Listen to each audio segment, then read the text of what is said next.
My dear respected brothers and sisters in Islam, Alhamdulillah, it's a great blessing of Allah subhanahu wa ta'ala that He has given me and you the ability and tawfiq to participate in this gathering. And we ask Allah subhanahu wa ta'ala to make this gathering a source of guidance for all of us.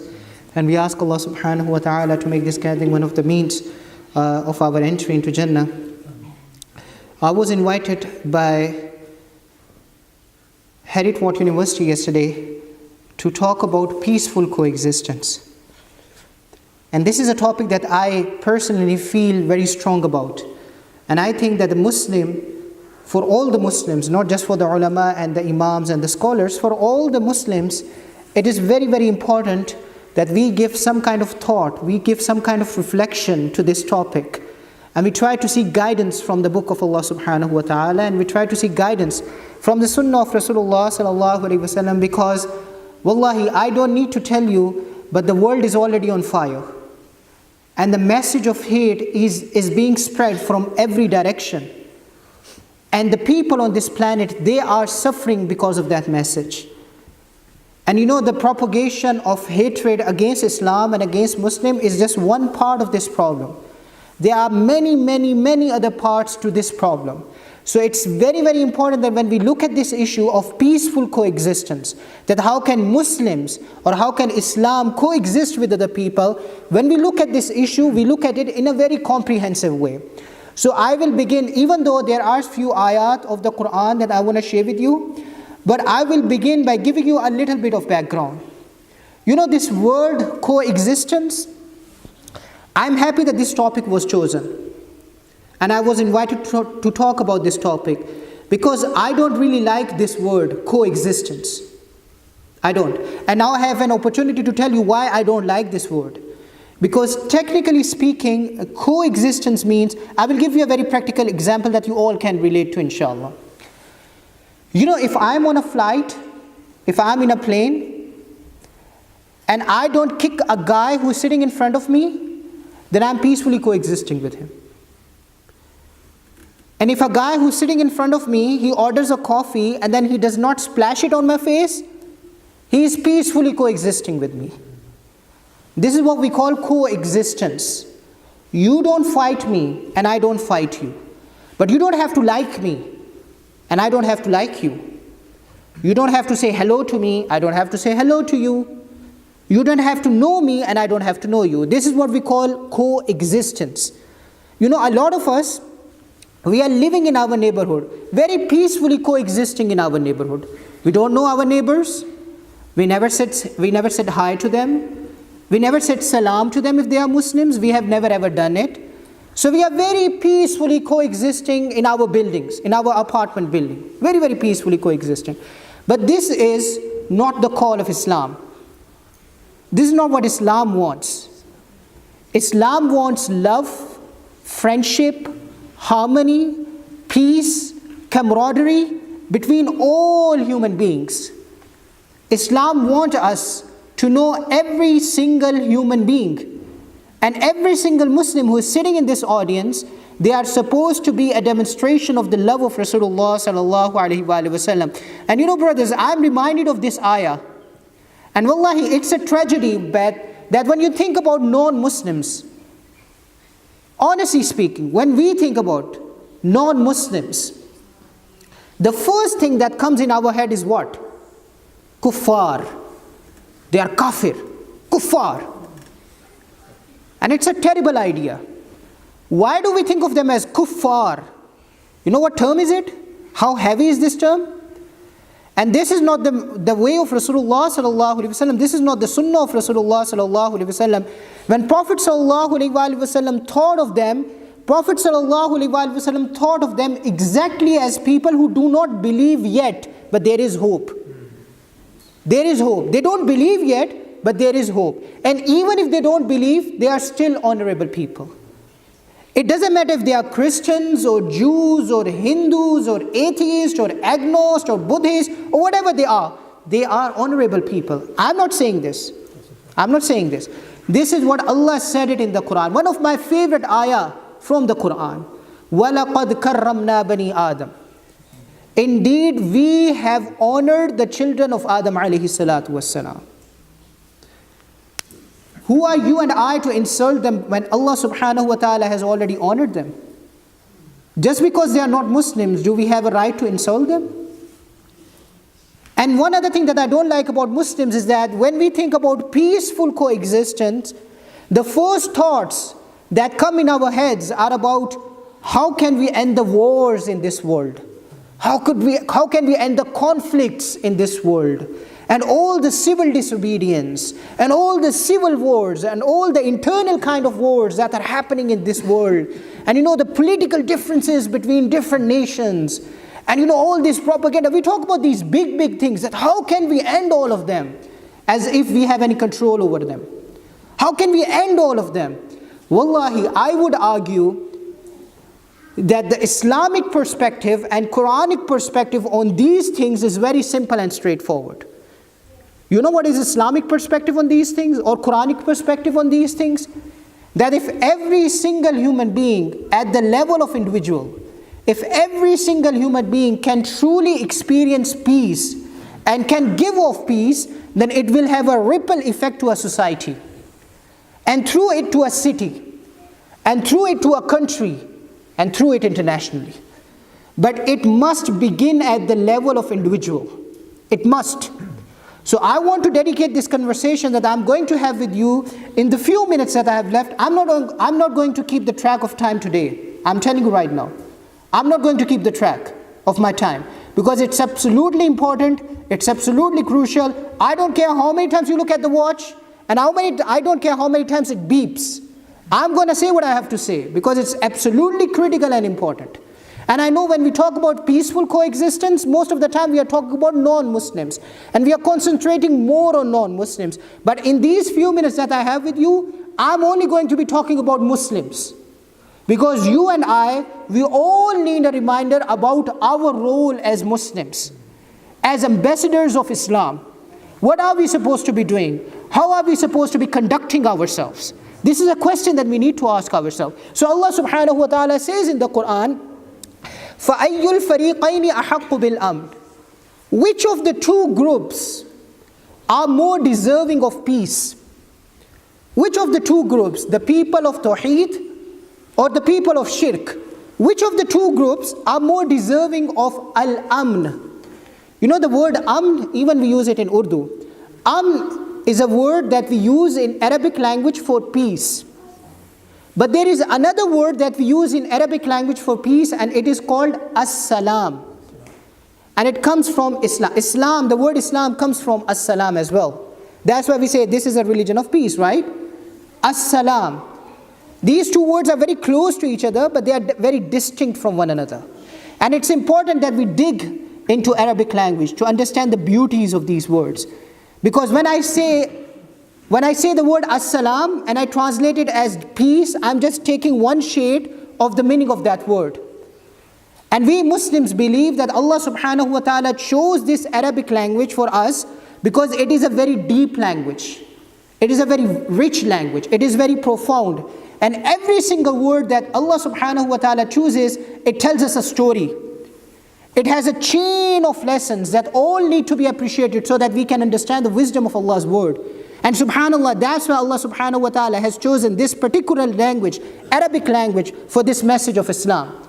So even though we have been translating as-salam as peace in many lexicons, even Arabic to Arabic lexicons, we are translating this word as-salam as peace, that al-amn was-salam bima'na wahid, that they are interchangeable and they are one meaning. But there are a few things that I want to share with you about the word as-salam, because Islam, which is the name of our religion, it comes from as-salam. So let's begin this discussion. We always say that Islam is a message of peace, right? That's what we say. Islam is a message of peace. But the question is, what is the point of having a peace? Why is it so important in Islam to have peace?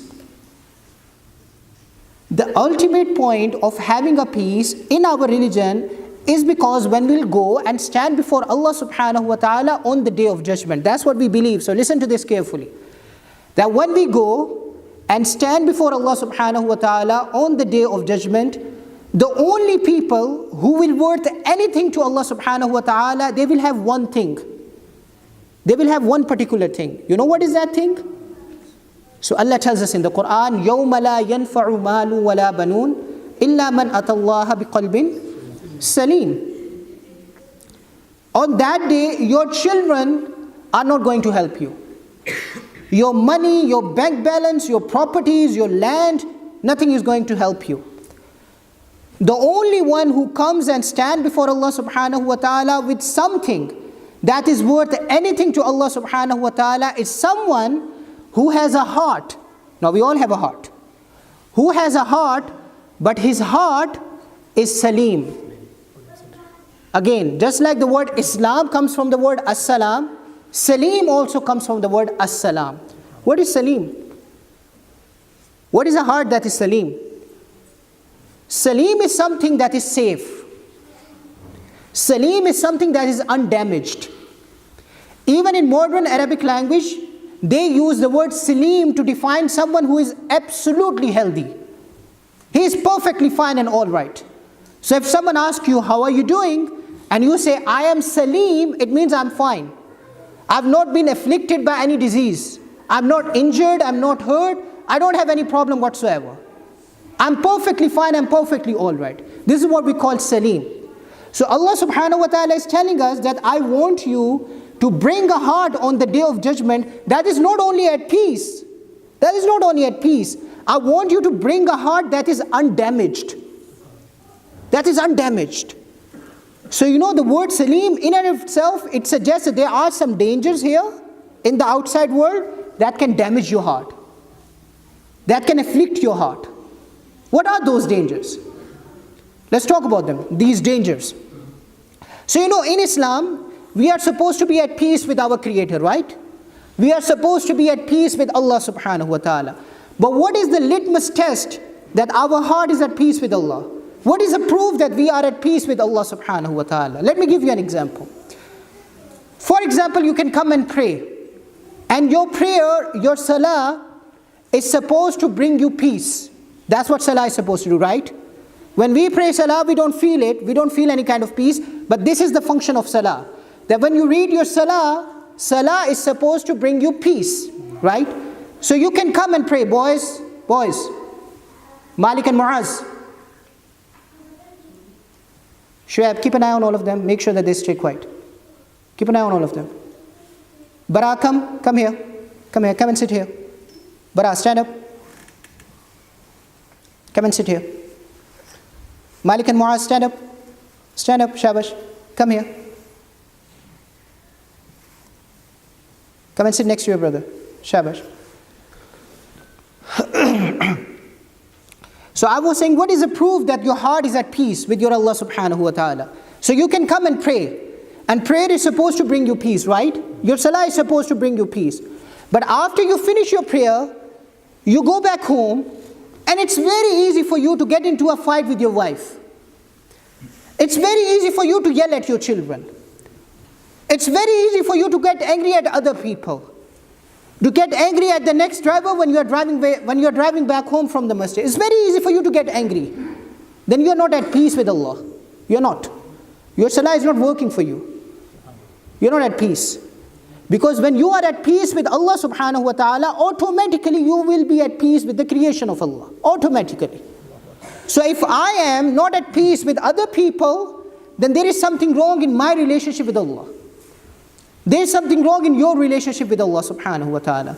You know, sometimes you go to a Muslim country, and you can tell, even if you don't go out of the airport, you can tell that this is a Muslim country. And these are small examples, but these are the examples that we need to think about at the level of individual. I was in an airport, Pakistan. And I'm not going to mention any other country because I know it can offend the people, so I'm going to make jokes on my own country. I was in Pakistan, and I was in an airport. And I was standing there and waiting there for my passport to be stamped. And there were a couple of guys who were standing behind me. And by the way, they were also coming from the UK. We all boarded the plane from Glasgow. So these people, a couple of guys, they were standing behind me. And I was there with my family, with my wife. So when you are with your family, you are standing in a line, you are standing as a unit. And these guys who were standing behind me, they were standing as a unit. And you know how in Pakistan the lines, they turn like this? They turn like this. It's never a straight line, it turns. It goes like this. So this guy who was standing behind me, very quietly, he came and stood next to me. And I didn't say anything to him. I thought that, he should respect the line and he should stay in line. Why is he cutting me off? Or why is he standing next to me? But I didn't say anything to him, that's fine. When the turn came, he overtook me. He overtook. I still didn't say anything to him. I could have said that, you have a line, respect your line. I still didn't say anything to him. It's okay, let him go. It's just one guy. So he went ahead of me. And you know what did he do after he went ahead of me? He started calling all of his friends, Aja, Aja, Aja. He started calling all of his friends. The other guy came, he did the same maneuver, and I let him go as well. But then I said to myself, I need to see how it works. It was a long line, so I had a time to do some experiment with these guys. So I took my wife, and I lined her up with me, right next to me. So the entire lane was blocked now. Entire lane was blocked. So now as we are turning, this guy is trying this way and that way and this way, and he's literally on top of me. But I didn't let him go. I knew he was there, but I was just pretending that he was not there.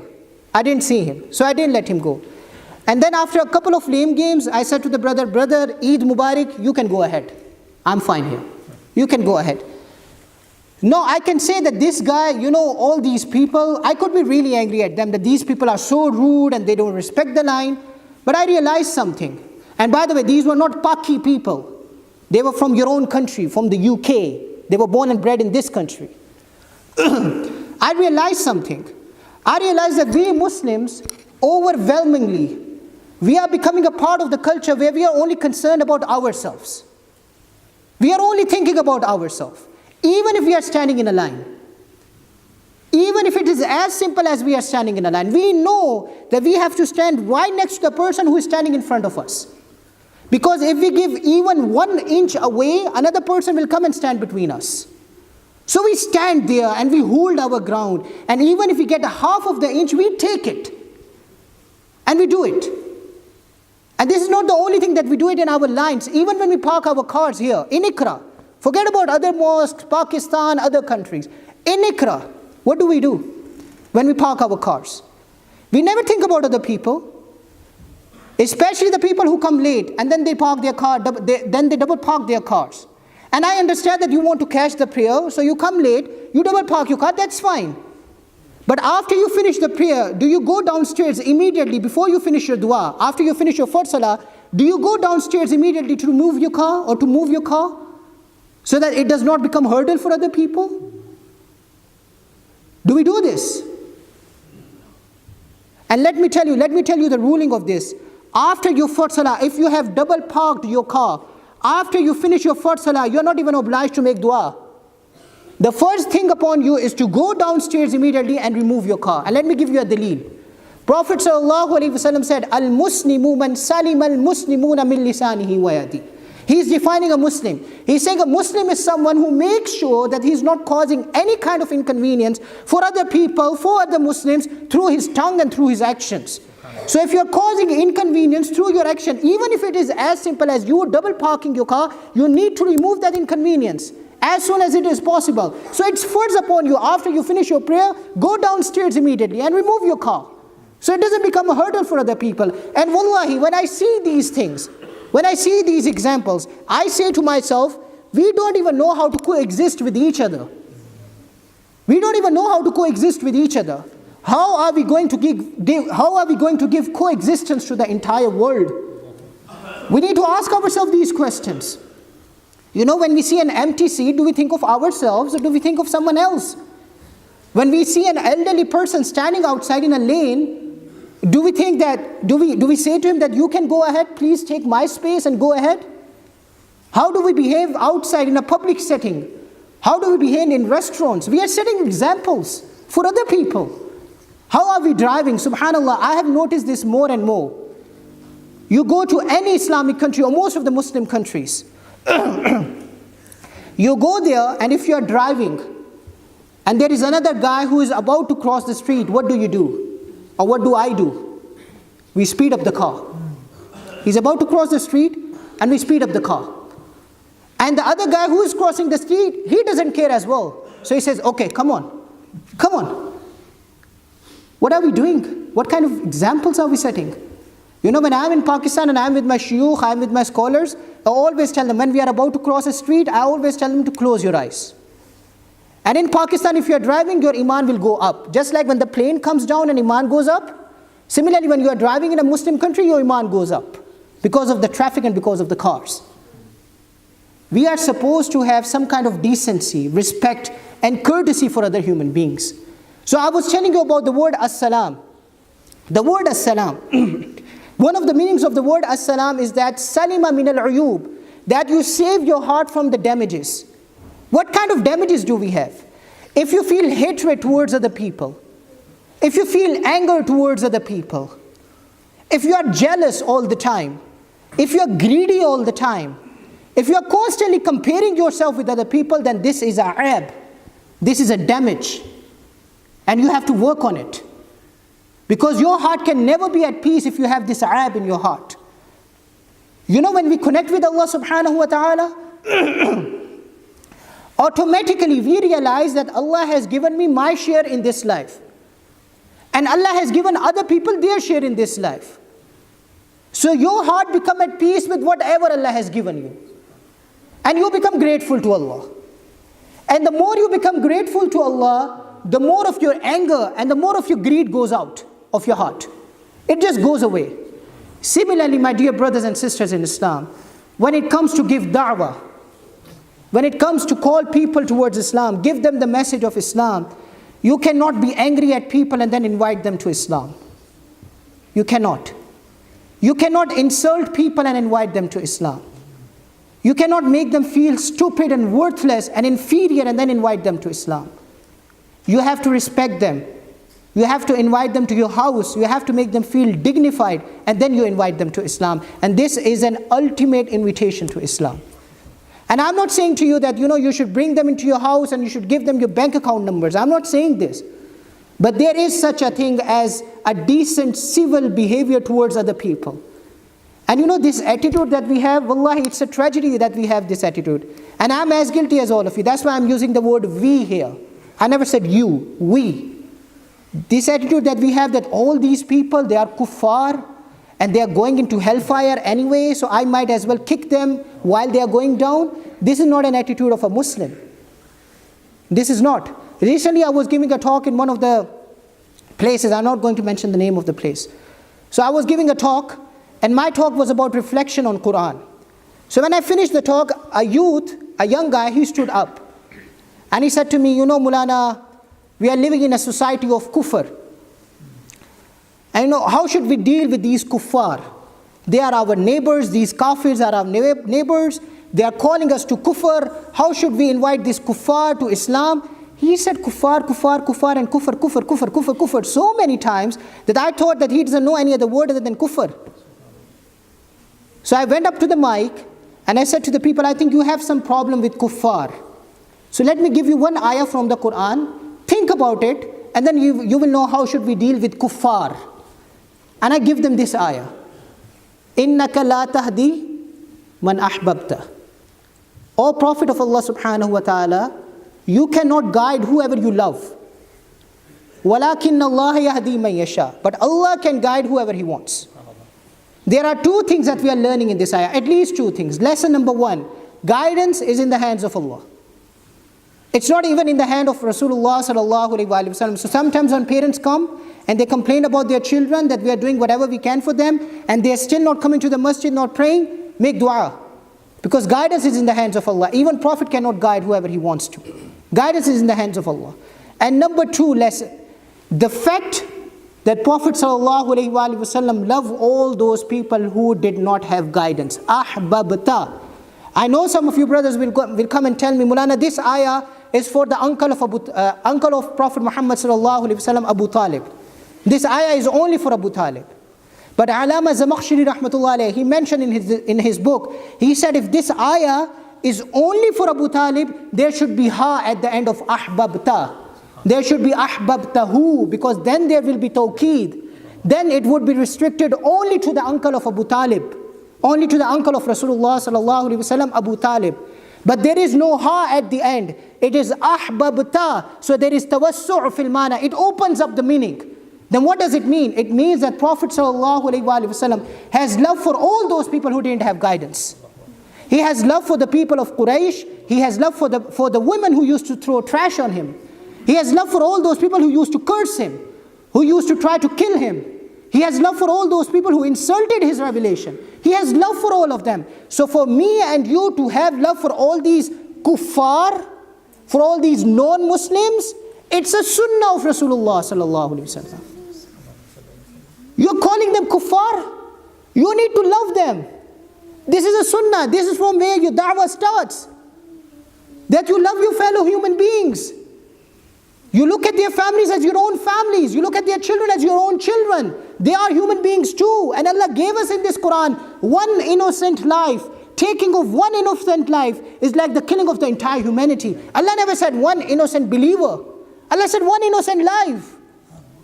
We need to revive the sunnah of Rasulullah sallallahu alaihi wasallam. And we need to love, not just coexist. We need to love each other.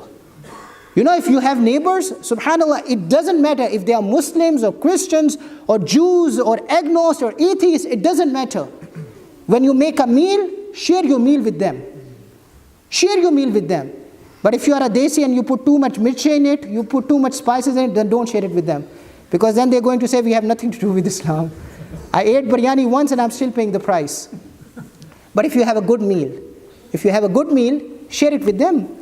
If you have good news, share it with them. If they are working, they are moving their furniture, go to them and tell them that I want to help you. Then this will be the da'wah. Then this message of coexistence, it will speak way louder than our words. It says in Arabic language, there is an expression in Arabic language, al-lahzu asdaqu imba'i min al-lafz. What eyes can observe speaks way much more than what your words can say. You know, in English we say action speaks louder than words. So let our da'wah, the da'wah of our action speaks much more louder than the da'wah of our words. Let give da'wah in our practice, in the way we deal with other people, in the way we deal with our Muslim brothers and sisters. And I sincerely make dua to Allah subhanahu wa ta'ala, that may Allah subhanahu wa ta'ala make us peaceful people. May Allah subhanahu wa ta'ala make us among those who are at peace with their Creator and who are at peace with the creation of Allah subhanahu wa ta'ala. May Allah keep us united in this dunya, and may Allah subhanahu wa ta'ala reunite us in the hereafter. Wa akhiru da'wana alhamdulillahi rabbil alamin.